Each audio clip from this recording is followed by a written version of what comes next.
வணக்கம். Welcome to கதை திரட்டு. இந்த வீடியோவில் நம்ம என்ன கதை கேட்க போகிறோம்னா, எழுத்தாளர் பிவிஆர் அவர்கள் எழுதிய மிலாட் கதையின் 10வது பகுதி. நம்ம சேனலை இதுவரைக்கும் சப்ஸ்கிரைப் பண்ணாதவங்க சப்ஸ்கிரைப் பண்ணுங்க.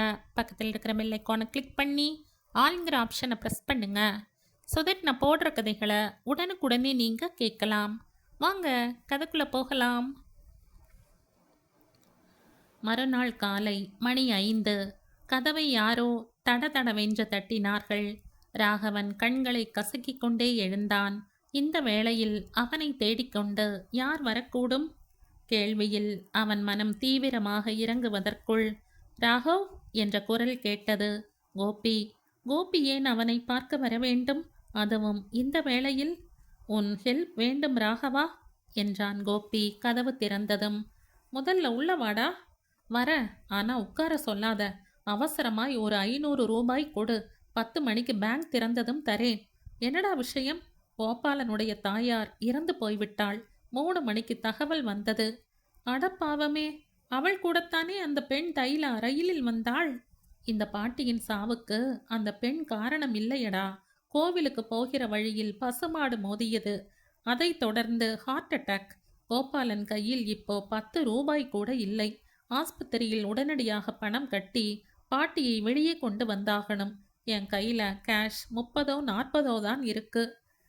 இனிமேல் அந்த பெண் என்னடா செய்வாள்? எங்கே இருப்பாள்? அதை பற்றி விசாரிக்க இதுவாடா நேரம்? அவளே இதை பற்றி கவலைப்படவில்லை. வேணும்னா உன் ரூம்ல கொண்டு வந்து வைத்துக்கொள். சரி, பணம் தரேன். ஆஸ்பத்திரியில் கொடுக்கலாம். அப்படியே அந்த பெண்ணையும் அழைத்து கொண்டு போய் வெங்கி வீட்டில் விட்டுவிடலாம். டேய், என்னடா அவசரம்? பேசாமல் இரு. கோபாலன் நல்லவர்தான். இருந்தாலும் சென்டிமெண்டலா ஃபீல் பண்ணாலும் பண்ணுவார். அப்படி அவர் ஃபீல் பண்ணுகிற போது தைலா அங்கே இருப்பானேன்? சரி சரி, முதல்ல பணத்தை கொடு. ஆஸ்பத்திரியில் கட்டினப்புறம் பாக்கி மற்ற செலவுக்கெல்லாம் போதுமாடா கோபி? 1000 தரேனே. ஓகே, நீயும் வருகிறாய் இல்லையா? ஆமாமாம், முதல்ல உன் வீடு. தைலாவும் நீயும் நானும், அப்புறம் ஆஸ்பத்திரி. அங்கே இருந்து நேரே வெங்கியின் வீடு. Okay okay. வெங்கி, இந்த பெண்ணை நீங்க உங்க பெண் மாதிரி பார்த்து கொள்ளணும். நீங்களும் தான் மாமி. கவலைப்படவே வேண்டாம் ராகவன் சார், நாங்கள் இருக்கிறோம். ஹைகோர்ட்டும் பக்கத்தில், சென்ட்ரலும் பக்கத்தில். மிஸ் தைலா, கவலையே படாதீர்கள். My wife will cook beautifully. Thaila ராகவனையும் கோபியையும் மாறி மாறி பார்த்தாள். இருவருமே அச்சமயம் அவளுடைய உள்ளத்தை தொட்டனர். ஆனால் அவர்களையும் மீறி அவள் கண்முன் நின்றது பாட்டிதான். தூங்கிக் கொண்டிருக்கும் ரங்கியின் களங்கமற்ற முகம் தைலாவை ஈர்த்தது. ஓரிரு நிமிடங்கள் பார்த்து கொண்டே நின்றாள். கட்டிலின் மேல் ரப்பர் மெத்தை, அதன் மேல் கண்ணை இழுத்து பறிக்கும் நிறத்தில் விரிப்பு, 2 தலையணைகள். ரங்கியின் கண் இதழ்கள் லேசாக மூடியிருந்தாலும் அவள் அயர்ந்து நித்திரை புரிவது தெரிந்தது. லேசாக வெளிவந்து கொண்டிருக்கும் மூச்சு காற்றில் மார்பகம் சிறிதே விம்மி விம்மி அடங்கியது. கம்பர் ராவணனுடைய அந்த புறத்தில் ஸ்திரீகளின் நித்திரை கோலங்களை வர்ணித்தது திடீரென தைலாவின் நினைவுக்கு வந்தது. அவர்களைப் போல அல்லாமல் இந்த வெங்கியின் மனைவி எவ்வித அலங்கோலமும் இல்லாமல் உறங்கிக் கொண்டிருக்கிறாள். முகத்துக்கு சற்றே சிறிதான உதடுகள் மூடியிருக்கின்றன. நிம்மதியும் திருப்தியும் நிறைந்த நெஞ்சின் பிரதிபலிப்பு உதட்டில் புன்னகையாக தோன்றுகிறது. ஏதோ ஆள் அரவம் கேட்கவே தைலா திடுக்கிட்டு பார்த்தாள். வெங்கி கையில் பால் பாட்டிலுடன் கூடத்தை கடந்து சமையல் கட்டை நோக்கி சென்று கொண்டிருந்தார். அடுத்த கணம் ரங்கியை மறந்து அறையை விட்டு வெளியேறி தைலா நடந்தாள். அவள் சமையல் அறையை அடைந்த போது வெங்கி கொதித்த நீரை ஃபில்டரில் மெதுவாக ஊற்றிக் கொண்டிருந்தார். நான் போடுகிறேன் மாமா. வேண்டாம், நீ உட்கார். பாலை வைக்கப் போகிறேன். அது காய்ந்ததும் உனக்கு முதல் டிகாஷனில் காஃபி கலந்து தரேன். பரவாயில்லை, நான் போடுகிறேன். நீங்கள் பாவம், எதற்கு சிரமப்படுகிறீர்கள்? நான் போட்டால்தான் ரங்கிக்கு பிடிக்கும். அவள் குடிக்கிற முதல் காஃபி நான் போடுகிற காஃபி தான். 30 வருடமாக. மாமி இன்னும் தூங்கிக் கொண்டிருக்கிறாள். 6:15க்கு எழுந்திருப்பாள். பல் தேய்த்து குளித்து புடவை மாற்றிக்கொண்டு வருவாள். 6:15, 6:45க்கு வருவாள். அப்போ குக்கரில் அரிசியும் பருப்பும் வெந்து கொண்டிருக்கும். என்னுடைய இந்த இடத்து வேலையும் முடியும். தோ பால் காய்கிறது. கேஸ் அடுப்பு தான். தைலா வாய் திறக்கவில்லை. முந்தின நாள் இதே வேளையில் அவள் அரக்கோணத்தில் இருந்தாள். ரயிலில் சென்னையை அடைந்து அவள் பிளாட்பாரத்தில் நிற்க உடன் வந்த பாட்டி நெஞ்சின் கனிவோடு மனமாற அவளை தன் வீட்டுக்கு அழைத்து போனாள். சேலம் வரை ஒரு 1.25 மணி நேரம். அதன் பிறகு அரக்கோணத்தில் இருந்து சென்னை வரை ஒரு 1.25 மணி நேரம். ஆக 3 மணி நேர பழக்கம் அவளுக்கும் பாட்டிக்கும் உறவை ஏற்படுத்திவிட்டது. பந்தம் இல்லாத ஒரு உறவு, இல்லை உறவு இல்லாத ஒரு பந்தம். அதன் பின் பாட்டியுடன் தொடர்ந்து 1 மணி நேரம் கூட அவள் சரியாக பேசவில்லை. மாடு இடித்து தள்ளியதும், கோயிலில் உட்கார்ந்த பாட்டி எழுந்திருக்க முடியாமல் தவித்ததும், அதன் பின் நடந்ததும் இப்போது வெறும் சரித்திரமாக போய்விட்டன. ஆனால் போகிற போக்கில் இந்த சரித்திரம் அவளுடைய நெஞ்சில் ஒரு பெரிய காயத்தை அல்லவா ஏற்படுத்திவிட்டது. இந்தா குழந்தே காப்பி சொல்லிக்கொண்டே டபரா தம்ளரை நீட்டிய வெங்கி தைலாவின் முகத்தை பார்த்தார். ஏம்மா அழற? அழல மாமா. வேதனைப்படுற? இல்ல மாமா. சுட சுட காப்பி குடி.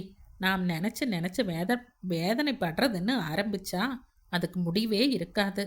அந்த பாட்டி ரொம்ப நல்லவ மாமா. காஃபியை வாங்கி கொண்டே தைலா சொன்னாள். உலகத்தில் யார் பொல்லாதவர்கள்? யாருமே இல்லை. எல்லாமே நல்ல நல்ல எந்திரங்கள் தான். சிற்சில சமயத்திலே சிற்சில எந்திரங்களுக்கு ஏதோ கோளாறு வந்து விடுகிறது. கோளாறுகள் ஒவ்வொரு விதமாக நிவர்த்தியாகிறது.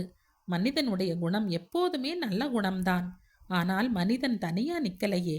அவனை சுற்றி குடும்பம், பணம், ஆசை, பாசம் எல்லாம் இருக்கிறதே. ஆசை இருக்கிற இடத்திலே குரோதமும் காளான் மாதிரி முளைத்து விடுகிறது. தைலா கஷ்டப்பட்டு பொறுமையை காப்பாற்றி கொண்டாள். பாட்டி போய் சில மணி நேரங்கள் தான் ஆகின்றன. அவள் பாட்டியின் நினைவாக இருக்கிறாள். இந்த வக்கீல் குமாஸ்தா வேதாந்தத்தில் இறங்குகிறார். நீங்க சொல்றது ரொம்ப கரெக்ட் மாமா. நான் போய் குளிக்கட்டுமா? என்ன அவசரம்? காப்பி குடித்தாச்சோ இல்லையோ, திண்ணையில பேப்பர் எல்லாம் இருக்கும்.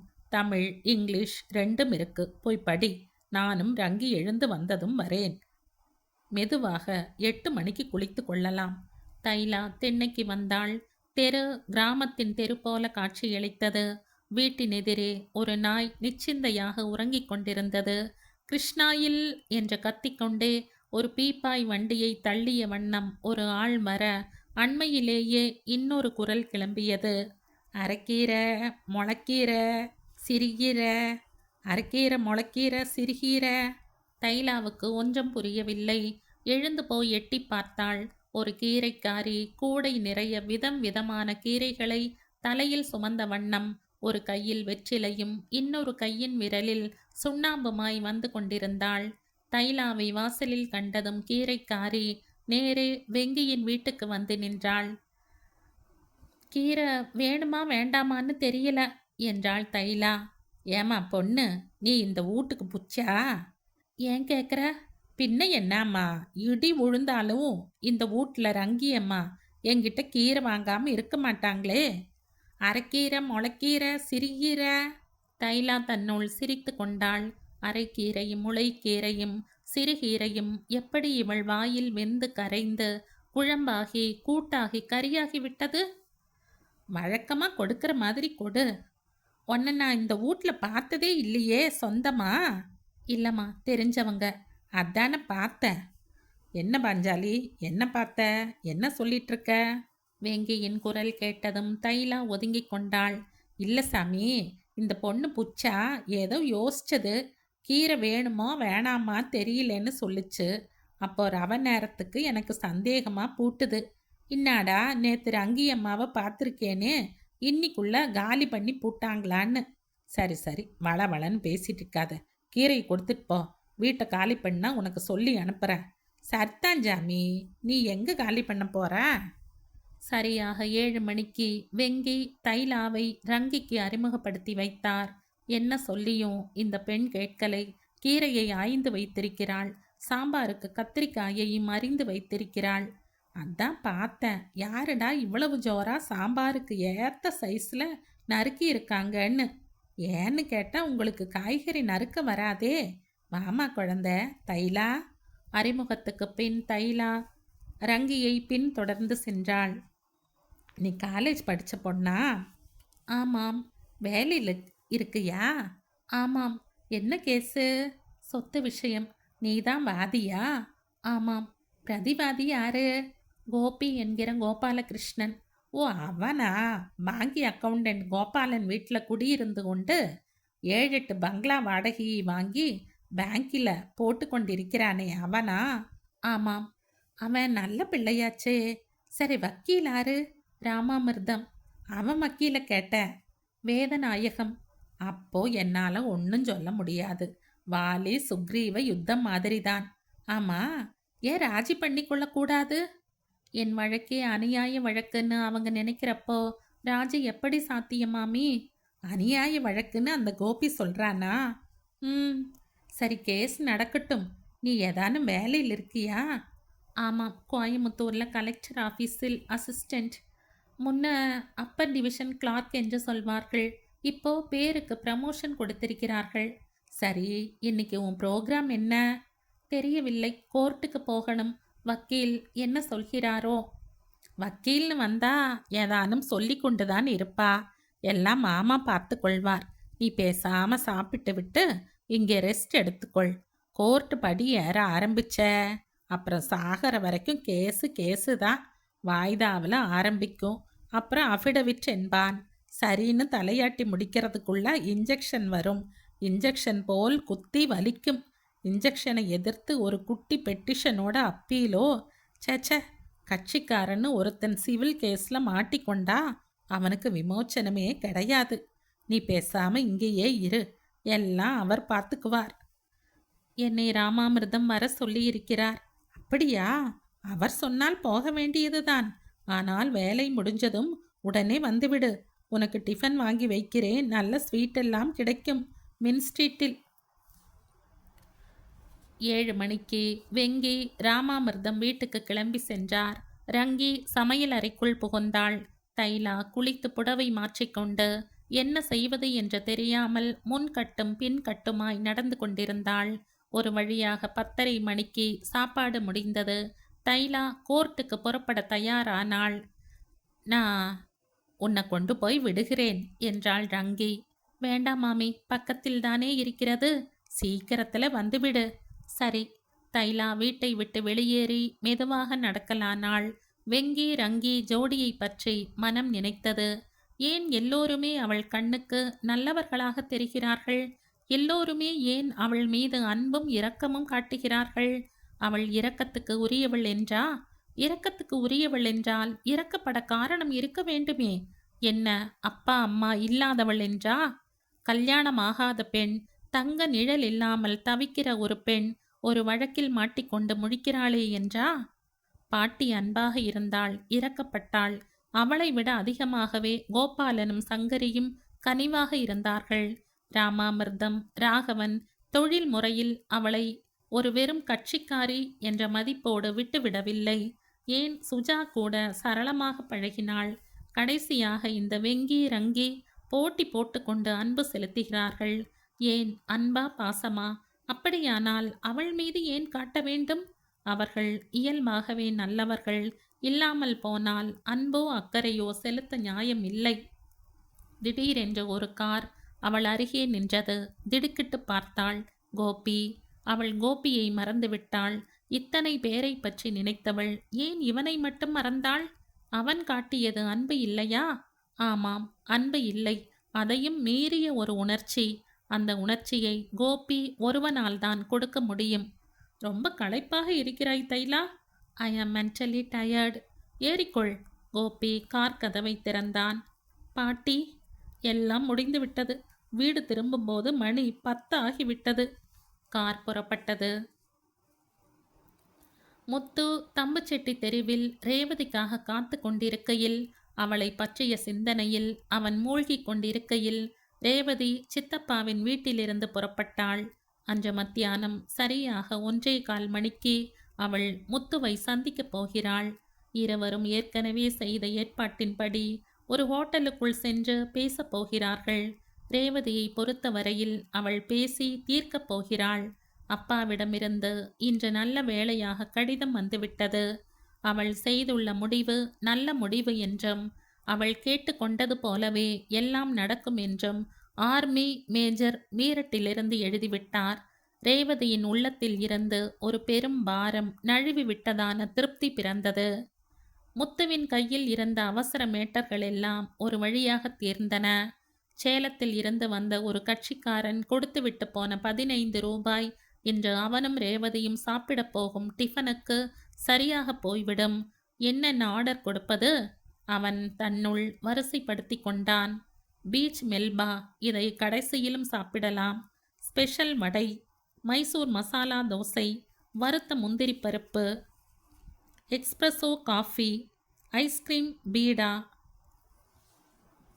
டைப் ரைட்டிங் மிஷினில் வலது கை விரல்கள் பதிந்து நிற்க முத்து சிந்தனையில் லயித்து போனான்.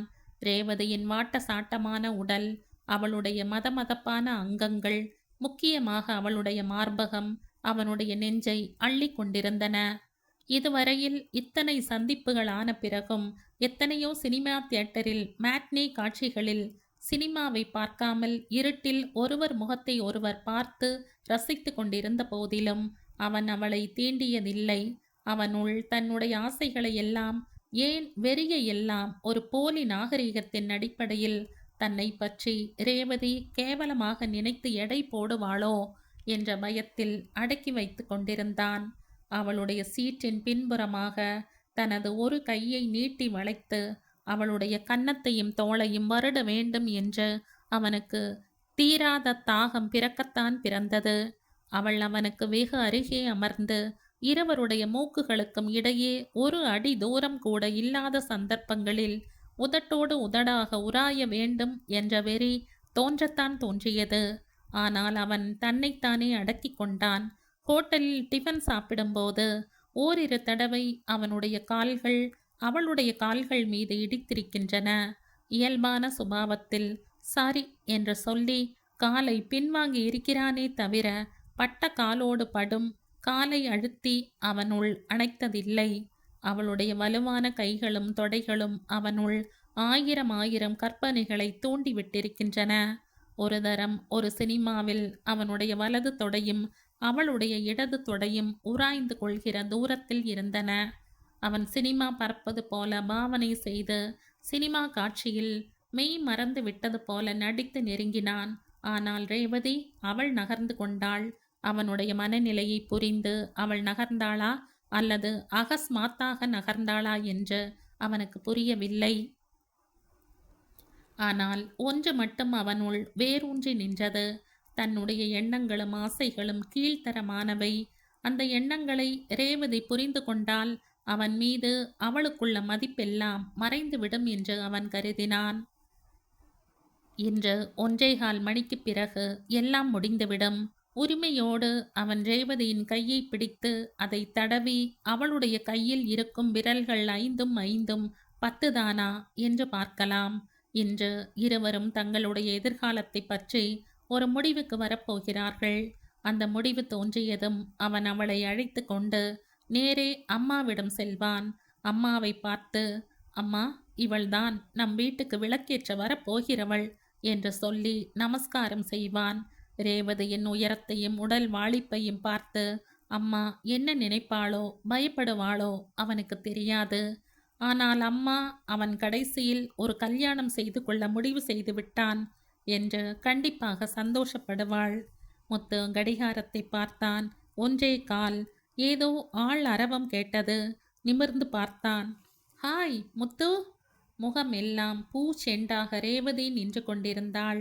அவள் நின்ற இடம் மட்டும் நூற்றுக்கணக்கான பேர்கள் நடமாடும் தம்புச்செட்டி தெருவாக இல்லாமல் ஒரு பூங்காவாகவோ தனி அறையாகவோ இருந்திருந்தால் கண்டிப்பாக அவன் அந்த பூச்செண்டை முகர்ந்து பார்த்திருப்பான்.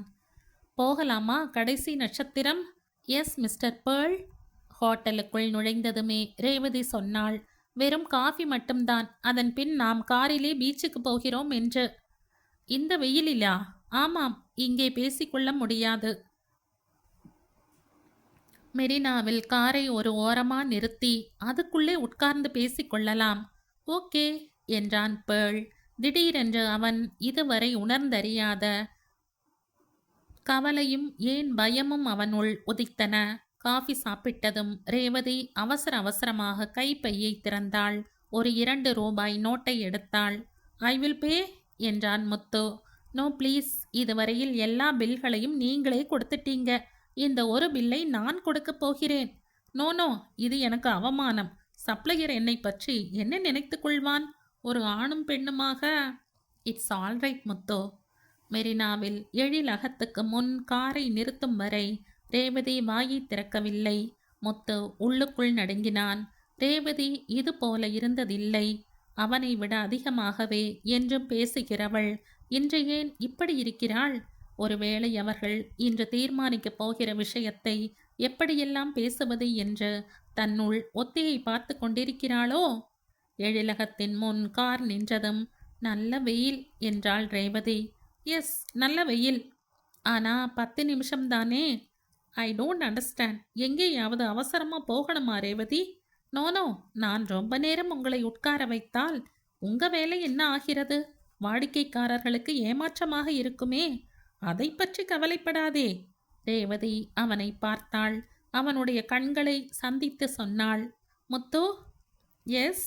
நாம் இந்த குறுகிய காலத்தில் நன்றாக பழகிவிட்டோம். ஆமாம், நண்பர்களாகிவிட்டோம்.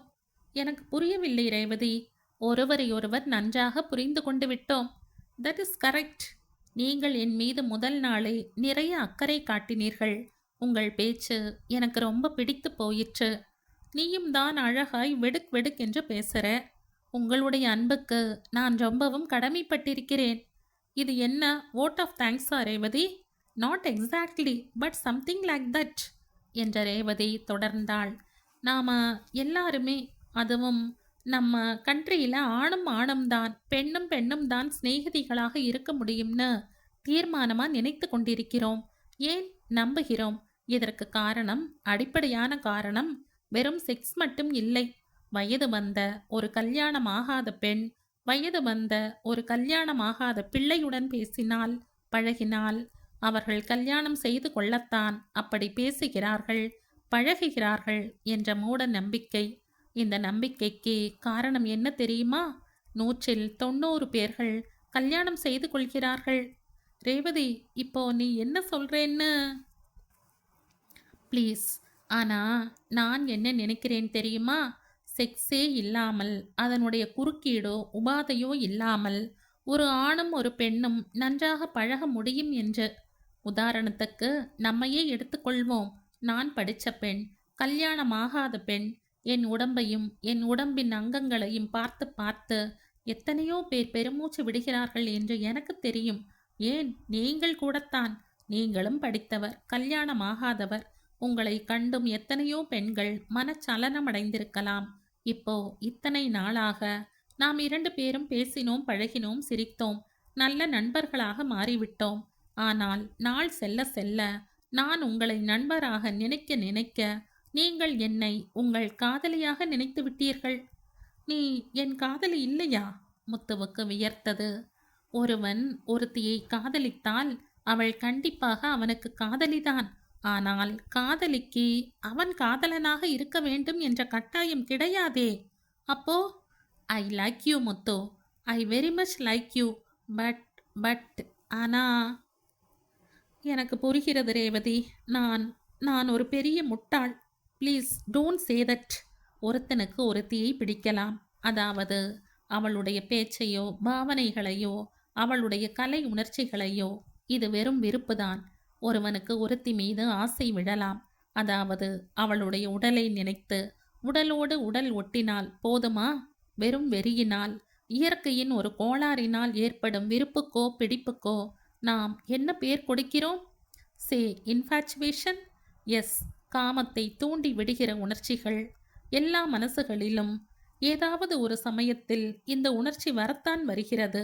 But it is not permanent. வறண்ட தொண்டைக்கு இதமாக கிடைக்கும் நீர், அதை குடித்ததுமே தாகம் அடங்கி விடுகிறது. ரேவதி, உன் ஃபிலாசபி, உன்னுடைய தத்துவம் நான்சென்ஸ். நான் ஃபிலாசபி பேசவில்லை முத்து. உலகத்திலே நம்ம கண் முன்னே நாம பார்க்கிறதைத்தான் சொல்கிறேன். இந்த விருப்பத்துக்கும் வெறி உணர்ச்சிக்கும் அப்பால் நிற்கிறது என்ன தெரியுமா? Pure and simple love. தெய்வத்தின் சன்னிதானத்தில் அந்த தெய்வத்தோடு ஐக்கியமாகி போகிற போது மனசு வேற பக்தி வேறன்னு பிரிக்க முடியாது. அங்க தெய்வத்தின் மனசும் பக்தனுடைய மனசும் ஒரே மனசா ஒன்னாகி ஒரு உருவமே இல்லாத ஒளியாகி விடுகிறது. காதலை தெய்வீகம்னு சொன்னதே பக்தி மாதிரி, அதுவும் ஒரு உணர்ச்சி என்றுதானோ என்னவோ. I am bored Revathi, bore. Please suffer it. ஒருத்தி ஒருவனை காதலிக்கிற போது அவள் கண் முன் அவனுடைய முகமோ உடற்கட்டோ அழகோ கம்பீரமோ நிற்பதில்லை. அவனுடைய வெறும் மனித உருவத்திற்கு அப்பால் அவனுடைய உள் உருவம், ஏன் உருவமே இல்லாத ஒரு அருவம்தான் தெரிகிறது. பசி தாகம் என்ற உணர்ச்சிகளுக்கும் உணர்வுகளுக்கும் கட்டுப்படாத அவளுடைய நெஞ்சம் அவனுடைய நெஞ்சத்தோடு ஐக்கியமாகி விடுகிறது. ஈர் உயிர்கள் ஓர் உயிராகி. I know all the stupid things. காதலுக்கு தேவை வெறும் ஆசைதான். அடிப்படை தேவை விருப்பம், மற்றவைகளுக்கு வழிகாட்டி. But not to pure love. காதலிலே ஆசை இல்லை, வெறி இல்லை, மனிதனுடைய மிருக இச்சைகள் இல்லை. ஏன் தெரியுமா? காதலில் இரு ஜீவன்கள், இரு உடல்கள் மோதுவதில்லை. இரு உள்ளங்கள், இரு இதயங்கள், ஏன் இரு நெஞ்சங்கள் கூடி உறவாடி பிணைந்து விடுகின்றன. ஐ எம் சாரி முத்து, என் நெஞ்சம் உங்க நெஞ்சத்தோடு அப்படி ஐக்கியப்படவில்லை. ஐ எம் சாரி. நீங்கள் மேலும் மேலும் கற்பனை உலகில் வாழக்கூடாது என்ற ஒரு எண்ணம்தான் இன்றைக்கு இதையெல்லாம் சொல்ல வைக்கின்றன. Thank you, thank you very much. ஆனால் ஒன்று சொல்கிறேன் ரேவதி, நீ என்னை ஒரு பொழுதுபோக்கு கருவியாக, டயலாக் பேசுகிற வெறும் என்டர்டெய்னராக உபயோகப்படுத்தி விட்டாய். நான் ஏமாந்து விட்டேன். நீங்கள் இப்படி நினச்சிங்கன்னா நான் உங்களுக்காக ரொம்ப வருத்தப்படுகிறேன். உங்கள் மனசு ரொம்ப குறுகிய மனசுன்னு நான் முடிவு செய்து கொள்கிறேன். No, it was broad, very broad. இப்போ நீ சொன்ன முடிவுக்கு அப்புறம் அது குறுகி போயிருக்கலாம். முத்து காரின் கதவை திறந்தான். நான் உங்களை ட்ராப் பண்ணுகிறேன். You have already dropped me miss Revathi. Thanks. I am sorry for you Muthu. வார்த்தைகள் ஈரமில்லாத நெஞ்சிலிருந்து வரும் வார்த்தைகளாக அவனுக்கு ஒலித்தன. முத்து மெதுவாக நடக்கலானான். திடீரென்று ஒரு சகாப்தம் பிறந்து வளர்ந்து முடிந்து விட்டதாக தோன்றியது அவனுக்கு. இந்த சகாப்தமே ஒரு கனவா? அவன் காதல் என்று பெயர் கொடுத்த சகாப்தத்துக்கு எவ்வளவு எளிதாக அவள் நட்பு என்று பெயர் சூட்டிவிட்டாள். நடை நிதானத்தை விட்டு விரைந்தது. அவன் ஒரு முட்டாள். முட்டாளுக்கும் காதலுக்கும் வெகு தூரம். அவன் ஒரு சாதாரண ஜாதிக்காய் பெட்டி டைப்பிஸ்ட். அவனுடைய விரல்களுக்கும் பெண்ணின் கன்னத்துக்கும் சம்பந்தமில்லை. யாரோ காலையில் கொடுத்துவிட்டு அர்ஜென்ட் மேட்டர் என்று சொன்னது நினைவுக்கு வந்தது. மணலை உதறுவது போல நினைவுகளை உதறிவிட்டு அவன் விரைந்து நடந்தான். காலை 5 மணிக்கு கோபி தடதடவென்ற கதவை தட்டி அவளை தூக்கத்தினின்றும் எழுப்பியது. கோபிக்கு 500 கேட்டவனுக்கு 1000 கொடுத்தது. அவனுடன் சென்று தைலாவை அழைத்து கொண்டு ஆஸ்பத்திரிக்கு சென்று அங்கிருந்து கச்சாலேஸ்வர அக்ரஹாரத்துக்கு போனது. எல்லாம் ராகவனுக்கு இப்போது சொப்பனம் போல தோன்றியது. கோபாலனுடைய தாயாரின் திடீர் மரணத்தை பற்றி அவனுடைய மனம் மிகவும் வருத்தமோ வேதனையோ அடையவில்லை. வயது காலத்தில் ஒரு உயிர் மறைந்து விட்டது, அவ்வளவுதான். ஆனால் அவளுடைய முடிவு இப்படி எதிர்பாராத விதமாக ஒரு விபத்து மூலமாக நிறைவேறியிருக்க வேண்டாம் என்று தன்னுள் எண்ணிக்கொண்டான். ராகவனை யாருடைய இறப்பும் அவ்வளவாக பாதிப்பதில்லை. எவனுடைய வாழ்க்கையின் ஆரம்பத்தின் போதும் யாரும் அக்கறை காட்டுவதில்லை. ஏன் ஆரம்பமானதாகவே தெரிவதில்லை. அப்படி இருக்கும்போது இடையில் தொடர்ந்த வளர்ச்சி ஒன்றை மட்டும் முன்னிட்டு முடிவை பற்றி வருத்தப்படுவானேன்? ஒரு ஆட்டம் பிறந்து நடந்தது, நிற்கிறது, அவ்வளவுதான். தன்னுடைய இந்த கருத்து இரக்கமற்ற உள்ளத்தின் வெடிப்பு என்று ஒவ்வொரு சமயம் தோன்றினாலும் ராகவனால் கருத்தை மாற்றிக்கொள்ள முடியவில்லை. பாட்டி இறந்து போய்விட்டாள் என்ற செய்தி அது திடீரென்று வந்து அவனுடைய காதில் மோதியதால் ஒரு அதிர்ச்சிதான் ஏற்பட்டது. இந்த மரணம் கோபாலனுக்கு ஒரு தற்காலிக பொருளாதார கஷ்டத்தை உண்டு பண்ணுகிறது. அதனால் அவர் சங்கடப்படுவார். எங்கிருந்தோ வந்த தைலா என்ற ஒரு பெண் ஒரு இக்கட்டான நிலைக்கு கொண்டு வரப்பட்டிருக்கிறாள். இந்த பிரச்சனைகள்தான் நிகழும் பிரச்சனைகள் அவனுடைய மனதில் மேலோங்கி நின்றன. அதிகாலையில் கோபியுடன் புறப்பட்டவன் மீண்டும் தனது இருப்பிடத்தை அடையும் போது மணி சரியாக 9. நல்ல வேளையாக பெரிய வழக்குகளுக்கான காகிதங்களை ஒன்றும் அன்று படிக்க தேவையில்லை. சீனியருக்கு ஃபோன் மூலம் சொல்லிவிட்டு தான் நேரே கோர்ட்டுக்கு வருவதாக கூறியிருந்தான். வீட்டை அடைந்த பின்புதான் முந்தின நாள் சாயங்காலம் அவன் பெயருக்கு ஒரு பதிவு தபால் வந்து காத்து கொண்டிருக்கிறது என்ற விஷயம் வீட்டுக்காரரின் மனைவி மூலம் தெரிந்தது. அந்த தபாலை முதல் டெலிவரியில் இன்று கொண்டு வந்து விடுவான் தபால்காரன். இன்னும் 10 அல்லது 15 நிமிடங்களில் அதை அவன் வாங்கிக் கொள்வான். அப்புறம் டாக்ஸியிலோ பஸ்ஸிலோ கோர்ட்டுக்கு போக வேண்டியதுதான். குளித்துவிட்டு கண்ணாடி முன் நின்று தலைவாரி கொள்ளும் போதும் அதன் பின் பேண்ட் ஷர்ட் உடுப்புகளை அணியும் போதும் அவனுடைய சிந்தனை வழக்குகள், சுஜா, சீனியர், தைலா, கோபாலன், கோபி, பாட்டி எல்லோரையும் அப்புறப்படுத்திவிட்டு அவனை பற்றியே ஓடியது. அவனுடைய நிகழ்காலம் ஒரு நீரோட்டமாக அமைதியாக எந்தவித சலனமும் இன்றி ஓடிக்கொண்டுதான் இருக்கிறது. வக்கீல் தொழிலில் வருமானம் அவனுடைய வயதுக்கும் அனுபவத்துக்கும் அவன் வயதில் உள்ள எத்தனையோ ஆயிரம் வக்கீல்களை விட அதிகமாகத்தான் கிடைக்கிறது. இதற்கு காரணம் மற்றவர்கள் கூறுவது போல அவனுடைய திறமையும் புத்தி கூர்மையும் தான் என்பதை அவனால் ஏற்றுக்கொள்ளவோ ஒப்புக்கொள்ளவோ முடியவில்லை. அவனுக்கு ஒரு சில நல்ல வாய்ப்புகள் கிடைத்தன. கிடைத்த வாய்ப்புகளையே ஊன்றி நிற்க வேண்டும். எதிர்காலம் இந்த நிகழ்கால சாதனைகளின் மேல்தான் அமைய முடியும் என்ற பயத்தோடு பயன்படுத்தி கொண்டான். இந்த வாய்ப்புகள் அமைய காரணமாக இருந்தவை அவனுடைய அதிர்ஷ்டமே தவிர அவனுடைய அறிவுத்திறனோ வழக்காடும் சாமர்த்தியமோ அல்ல. பெரிய வழக்கறிஞர் ராமாமிர்தத்திடம் வேலை செய்ய கிடைத்த வாய்ப்பு மற்ற வாய்ப்புகளை பிறப்பிக்க ஏதுவாக இருக்கிறது. ஆனால் முதல் வாய்ப்பே அதிர்ஷ்டத்தின் காரணமாக கிடைத்த ஒரு வாய்ப்புதானே. எத்தனையோ வக்கீல்கள் தங்க மெடலும் வெள்ளி மெடல்களுமாய் வாங்கிய பிஎல்கள், எம்எல்கள், ஏன் வானம் பார்த்த பூமியைப் போல கட்சிக்காரர்களை எதிர்பார்த்து கொண்டிருக்கிறார்கள். அவனுக்கு தெரிந்த எத்தனையோ பேர்கள் கருப்பு கோட்டின் மங்கலையும் பிசிறுகளையும் மறைக்கவும் முடியாமல் கடற்றவும் முடியாமல் தவித்து 4 பேருக்கு நடுவே கூனி குறுகி செல்கிறார்கள். பிஎல்ஐ முடித்துவிட்டு அப்ரெண்டிஸ் வாழ்க்கையில் திளைத்த பின் ஜூனியர் என்ற பெயருடன் காலம் தள்ளிய பின் என்றென்றும் சீனியர் பதவிக்கே வர முடியாதவர் எத்தனை பேர்? அவர்களுக்கெல்லாம் அறிவு இல்லையா? திறமை இல்லையா? யோக்தை இல்லையா? அவர்களுக்கெல்லாம் வாழ்க்கைக்கு தேவையான ஏன் அத்தியாவசியமான ஒன்று இல்லை. அதன் பெயர் அதிர்ஷ்டம்.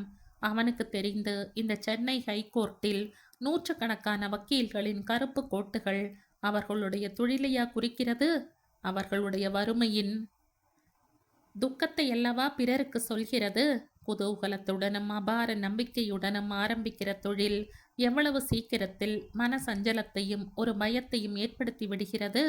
30 வயது வரையில் இருக்கும் மனத்தெம்பும் நம்பிக்கையும் மெல்ல மெல்ல கரைந்து கரைந்து கடைசியில் இந்த தொழிலில் நமக்கு விமோச்சனம் இல்லை என்ற ஏமாற்றம் பிறக்கும்போது ஒருவனால் என்ன செய்ய முடியும்? கருப்பு கோட்டை உதறி எறிந்து வேறு திசையில் செல்ல முடியாத ஒரு நிலை, அக்கோட்டின் உள்ளேயே ஒடுங்கவும் முடியாத ஒரு தவிப்பு. எத்தனை பேர் 2 வேளை சோற்றுக்கும் வழி காணாமல் அதே சமயத்தில் கோர்ட்டுக்கும் வர தவறாமல் ஏதாவது ஒரு கேஸ், ஒரு வாய்ப்பு, ஒரு சந்தர்ப்பம் கிடைக்காதா என்று ஏங்குகிறார்கள். கையில் இருக்கும் 5 பைசா 10 பைசாவுக்கு வேர்க்கடலையை தின்று தண்ணீரையும் குடித்து பசியை ஆற்றிக்கொள்பவர்கள் வக்கீல் தொழிலில் இல்லையா என்ன? ராகவனுடைய மனதில் சிற்சில சமயங்களில் ஒரு அச்சம் தோன்றும். என்றென்றும் அவனுக்கு வாய்ப்புகள் தொடர்ந்து கொண்டே இருக்குமா? அவனுக்கு தெரிந்து வக்கீல்களில் 2 விதம் இருக்கிறார்கள். முதல் வித வக்கீல்களை நோக்கி வழக்குகள் ஓடி வருகின்றன. அப்பீல்களை மாநில கோர்ட்டு வக்கீல்கள் அனுப்பி கொடுக்கிறார்கள். இதற்கு அடிப்படை காரணங்கள் நட்பும் மாநில வக்கீல் ஹைகோர்ட் வக்கீல் மீது வைத்திருக்கும் நம்பிக்கையும் தான். வெறும் சிநேகத்தால் மட்டுமே மற்ற ஊர் வக்கீல்கள் ஹைகோர்ட் வக்கீல்களுக்கு அப்பீல் வழக்குகள் கொடுக்க மாட்டார்கள். வழக்கின் வெற்றியில் அவர்களுக்கும் ஒரு பங்கு இருக்கிறதே. இரண்டாவது வித வக்கீல்களைப் பற்றி நினைக்கவே ராகவனின் மனம் கூசியது. திருச்சி, கோவை, மதுரை என்பது போன்ற நகரங்களுக்கு விடுமுறை காலத்தில் சென்று அங்கிருக்கும் வக்கீல்களை சந்தித்து பழைய சிநேகிதத்தையும் தொடர்பையும் புதுப்பித்து கொண்டு அவர்களுடைய கட்சிக்காரர்களுடைய வழக்குகளை அவை மேல் கோர்ட்டுக்கு வரும்போது தங்களுக்கு அனுப்ப சொல்வது. ஒரு கேஸில் 1000 ரூபாய் ஃபீஸ் வாங்குவதை விட அது போன்ற 4 கேஸ்களில் 300 400 வாங்கி திருப்தியடையும் இந்த வித வக்கீல்கள் மெல்ல மெல்ல தங்கள் சாமர்த்தியத்தால் கொக்கி போட்டு இழுத்து வந்து எதிர்காலத்தை நிர்மாணித்துக் கொள்கிறார்கள். ராகவனுக்கு இம்முறையை கையாள்வது வெகு சுலபம். அவனுடன் படித்த எத்தனையோ பேர் எல்லா பெரிய ஊர்களிலும் இருக்கிறார்கள். ஆனால் யாரையும் அவன் அணுக மாட்டான். வக்கீல், டாக்டர் தொழில்கள் உன்னதமான தொழில்கள், கௌரவமானவை. சமூகத்தில் இந்த 2 தொழில்களுக்கு இன்னும் மதிப்பு இருக்கிறது என்றால் அந்த தொழிலில் ஈடுபட்டிருப்பவர்கள் வலிய சென்று கட்சிக்காரர்களையும் நோயாளிகளையும் இழுக்க மாட்டார்கள் என்று மக்கள் நம்புவதுதான். ஒவ்வொரு வக்கீலும் டாக்டரும் மக்களின் கண்ணுக்கு அறிவாளிகள், படித்தவர்கள், ஒரு பரம்பரையை உருவாக்குகிறவர்கள். ராகவனால் எப்படி மக்களின் ஒரு எண்ணத்தை, ஒரு பிரம்மையை அலட்சியம் செய்ய முடியும்? மொத்தத்தில் பிரிக்கிற வரையில் கயிறு என்ற ரீதியில் தான் வக்கீல்கள் ஓட முடிகிறது. புதிதாக பெயர் பலகையை மாட்டுகிற வக்கீல்களுக்கு நித்திய கண்டம், பூரண ஆயுசுதான். ராகவனை போன்றவர்கள் எதிர்காலத்தை பற்றி பயப்பட தேவையில்லை என்றாலும் அவதிப்படும் வக்கீல்களை பார்க்கும்போது பீதி பிறக்கத்தான் பிறந்தது. தனக்கும் அவர்களுடைய கதி ஏற்படுமோ என்ற கலக்கம் உண்டாகியது. ராகவன் பதிவு தபாலையே மறந்திருந்த வேளையில் தன்னுடைய சிந்தனையில் லயித்து கொண்டிருக்கையில் திடீரென்று போஸ்ட் என்ற குரல் கேட்டது. கதவை திறந்தான். தபால்காரர் ரங்கசாமி தனக்கே உரித்தான காவி பல் சிரிப்புடன், ஐயாவை பார்க்கறதே ரொம்ப அபூர்வமா போயிடுச்சு என்று சொல்லிவிட்டு ஒரு கவரை நீட்டினார். நாம் பார்த்து கொள்ள வேணும்னா எனக்கு கடிதம் வர வேண்டும். யார் இருக்கிறார்கள் எழுத என்றான் ராகவன். உரையை பார்த்ததுமே ஒரு சிறு அதிர்ச்சி ஏற்பட்டது. காரணம், அது வந்த இடத்தை பற்றி 6-7 மாதமாக அவன் நினைக்காமல் இருந்ததுதான்.